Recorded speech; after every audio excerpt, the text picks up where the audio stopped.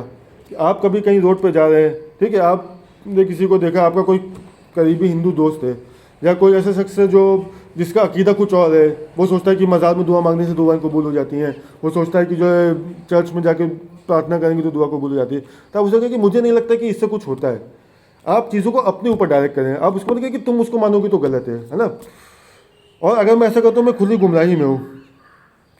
انی آمنت بربکم فاسمعون, بے شک میں ایمان لایا تمہارے رب پر, بس تم مجھے سنو. اب وہ کہہ رہا ہے کہ جو میں ایمان لایا رب پر, تمہارے رب پر, مطلب اب یہ تھوڑا سا کنفیوزنگ والی بات ہے, کیونکہ وہ لوگ تو شرک کر رہے تھے ہے نا, جن لوگوں سے بات ہو رہی ہے وہ لوگ تو اللہ کو مان ہی نہیں رہے. تو یہ یوں کہتا ہے کہ میں تمہارے رب پر ایمان لایا, مطلب کہ جو ایکچوئل تمہارا رب ہے, تم اپنا کسی کو جھوٹا معبود بنا کے بیٹھو ہے نا, جو تمہارا ایکچوئل رب ہے میں اس پہ ایمان لایا ہوں.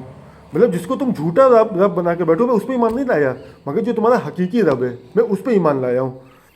تو اب اس نے بات کو کنیکٹ کر دیا کہ اس نے پہلے یہ کہا کہ مجھے نہیں لگتا, جب اس نے اپنی بات کہی تو اس نے دوسروں کے خداؤں کا ذکر کیا, اور اس نے جب دوسروں کی بات کی تو اپنے خدا کا ذکر کیا. دعوت دینے کا اپروچ سمجھے آپ یہاں پہ کہ کتنا اس نے چیزوں کو پرسنلائز کیا ہے, کتنا اس نے اپنے آپ کو لوگوں کے ساتھ انٹیگریٹ کرنے کی کوشش کی. جب آپ کسی کو اسلام کی طرف بلائیں تو کس طرح اس کو انٹیگریٹ کرنے کی ضرورت ہے, یہ بہت اہم ہے. اس کے بعد ایک سیڈ اینڈنگ ہوتی ہے, قیلت کل الجنتا قالا یا لیت قومی یعلمون,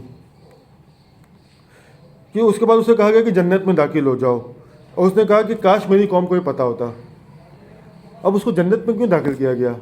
بٹ آبویس بات اس کو قتل کر دیا گیا, اس کو شہید کر دیا گیا. اور جیسے کہ ہم لوگ کو ایک حدیث سے پتہ چلتا ہے کہ جس کو شہید کیا جاتا ہے وہ قیامت کے دن کا انتظار نہیں کرے گا جنت میں جانے کے لیے, وہ ڈائریکٹ جنت میں جائے گا. تو یہ شخص دین کی دعوت کا کام کر رہا تھا اور اس کو شہید کر دیا گیا. یہ اپنی زبان سے اسلام کو پہنچانے کی کوشش کرتا. اس نے کوئی جنگ نہیں لڑی, اس نے کسی کو نقصان نہیں پہنچایا, کسی کی جان مال کو نقصان نہیں پہنچایا, صرف اپنی زبان سے حق بات کہنے کی وجہ سے اس کو قتل کر دیا گیا اور اللہ نے اس کو جنت میں ڈال دیا.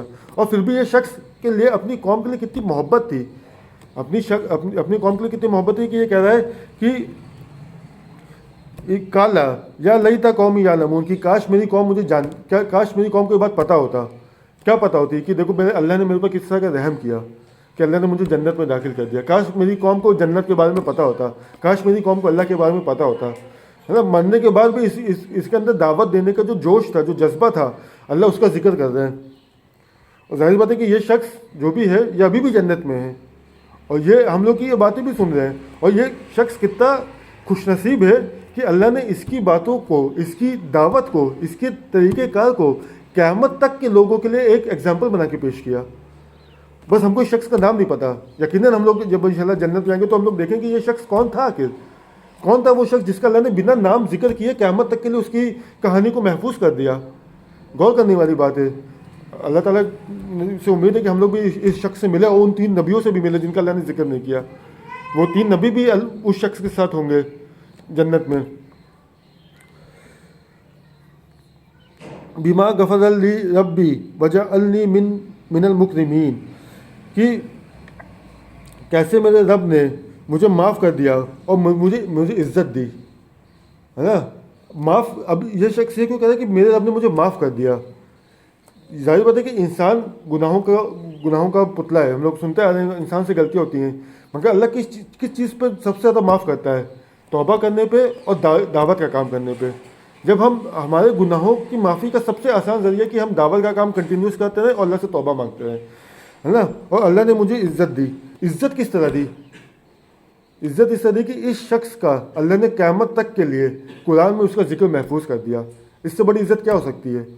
جیسے ہم لوگ پڑھتے آئے ہیں کہ 1.25 لاکھ نبی تھے ہے نا, کتنے بہت ساری قومیں پہلے بھی گزری, 1.25 لاکھ نبی تھے, مگر اللہ نے صرف قرآن میں 25 نبیوں کا ذکر کیا ہے. بائی نیم صرف 25 نبیوں کا ذکر کیا ہے. تو جب اللہ نے اپنے آخری کتاب میں جن نبیوں کا ذکر کیا, جن نبیوں کا نام سے ذکر کیا, ٹھیک ہے, تو بے شک اللہ نے ان کا مرتبہ بلند کیا, اور کتنے لاکھوں نبیوں کا ذکر نہیں کیا, مگر اس شخص کا ذکر کیا جو نبی نہیں تھا. تو یہ اس شخص کی عزت تھی کہ اس نے اپنی قوم کو اپنے امکانی حد تک اللہ کی طرف بلانے کی کوشش کی. اس کی قوم نے اس کو قتل کر دیا, مگر اس کے بعد اللہ نے اس کی سٹوری کو محفوظ کر دیا قیامت تک کے لیے. وما انزلنا علی قومہ من بعد من جند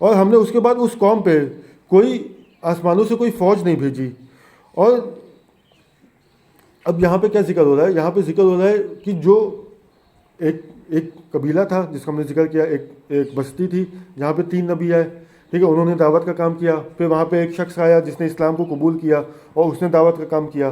اب اس شخص کو شہید کر دیا گیا، ٹھیک ہے. اب آیا کہ اس قوم کے بارے میں کیا ہوا، اس قوم کا کیا ہوا. اس قوم کا جو ہے اللہ نے کہا کہ ہم نے اس قوم کے اوپر کوئی آسمان سے کوئی فوج نہیں نازل کی، بلکہ ان کانت الا صیحۃ واحدۃ فاذا هم خامدون، کہ اور ہم نے ان کو ایک چنگاڑ بھیجی، ایک چیخ بھیجی، اور وہ سب کے سب ہلاک ہو گئے. مطلب وہ قوم کو ختم کر دیا گیا.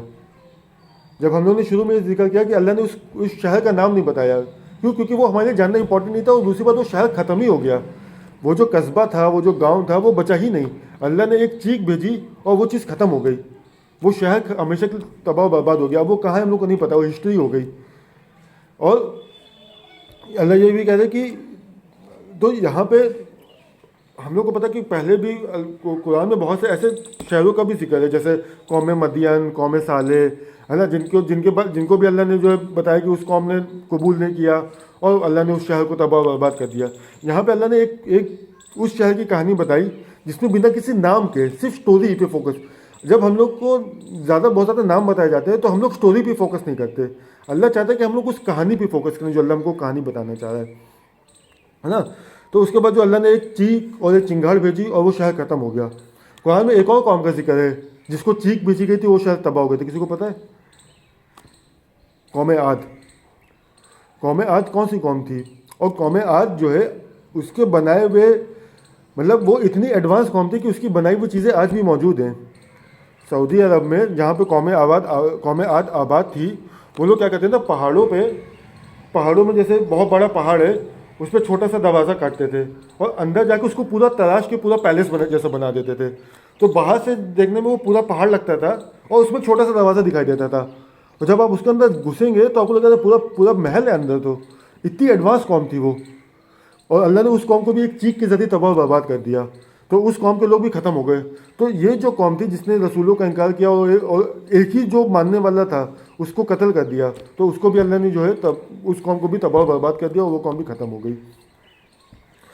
تو اس کے ساتھ یہ رکوع ختم ہو جاتا ہے اور ہم لوگ اس کے بعد انشاءاللہ آگے کی رکوع کو اگلے ہفتے کے لیے رکھتے ہیں. کسی کا کوئی سوال ہو تو پوچھ لیں، اور اگر کوئی ایک شخص چائے نکال دے ادھر سے اور باقی سب کو چائے دے.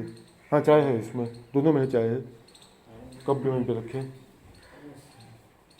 یہ سب کو جو باہر سے لاتے ہیں سر، آپ گھر سے؟ ہاں گھر میں بنوا دیا تھا، کوئی مسئلہ نہیں. کسی کوئی سوال ہے تو وہی کر لیں. کوئی سوال کوئی پوچھنا چاہے؟ پوچھ لیے.